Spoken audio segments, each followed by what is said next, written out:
कोलकाता के salt lake stadium के बाहर लगी एक फुटबॉल थीम वाली मूर्ति 2017 में फीफा अंडर 17 वर्ल्ड कप से पहले लगाई गई। जी हाँ, आपको बता दें इसे पश्चिम बंगाल की पूर्व मुख्यमंत्री ममता बनर्जी के कॉन्सेप्ट से जोड़ा जाता है और इससे धड़ के ऊपर फुटबॉल, नीचे खिलाड़ी के पैरों जैसा स्ट्रक्चर और विश्व बंगाल का लोगो था।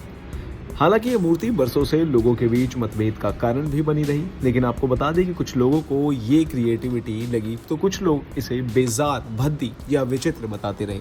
मगर अब पश्चिम बंगाल में सब कुछ बदल चुका है। जी हाँ, सत्ता परिवर्तन हो चुका है। नई सरकार की अगुवाई भाजपा कर रही है, जो इससे पहले तक राज्य में विपक्षी पार्टी थी।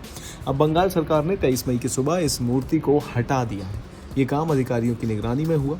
वेस्ट बंगाल के खेल राज्य मंत्री निशीथ प्रामाणिक ने इससे पहले सार्वजनिक तौर पर कहा था कि यह मूर्ति दिखने में प्रिय नहीं है और स्टेडियम परिसर में इसकी कोई जगह नहीं।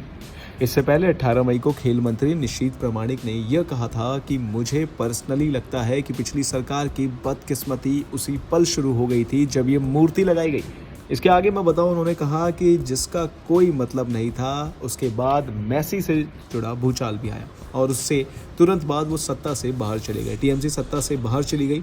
हमारा ऐसी अजीब मूर्ति रखने का कोई इरादा नहीं है, हम उसे बदल देंगे। ये सब कुछ मंत्री ने कहा। हालांकि तब खेल राज्य मंत्री ने यह भी नहीं बताया था कि मूर्ति हटाने के बाद उसकी जगह बनाया क्या जाएगा। लेकिन इसको लेकर एक रिपोर्ट बताती है कि डिमोलिशन के बाद साइट पर सिर्फ बूट्स और फुटबॉल जैसा हिस्सा बचा था और सरकार अब वहां किसी मशहूर फुटबॉलर की मूर्ति लगाने पर विचार कर रही है।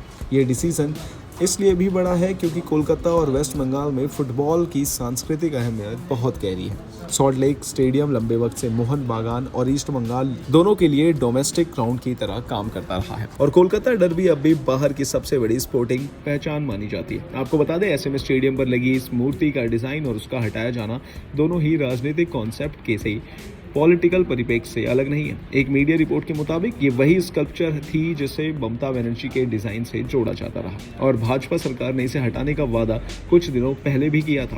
लेकिन इस खबर को सिर्फ पॉलिटिकल रिवेंज की नजर से देखना भी अधूरा होगा, क्योंकि इशू का दूसरा हिस्सा स्टेडियम की पहचान और विजुअल्स का सौंदर्य भी है। जिन लोगों ने इसे हटते देखा उनके लिए एक लंबे विवाद का अंत था। लेकिन ये सवाल भी बच रहा है कि पब्लिक स्पेस में आर्ट और सिंबलिज्म का स्टैंडर्ड कौन तय करता है। कुछ बीजेपी समर्थकों ने इसे घिनौनी चीज कहकर हटाए जाने का स्वागत किया, जबकि दूसरी तरफ ये तर्क भी रहा कि इस मूर्ति को स्टेडियम की पहचान और 2017 फीफा से जुड़े यादगार के तौर पर देखा जाना चाहिए था।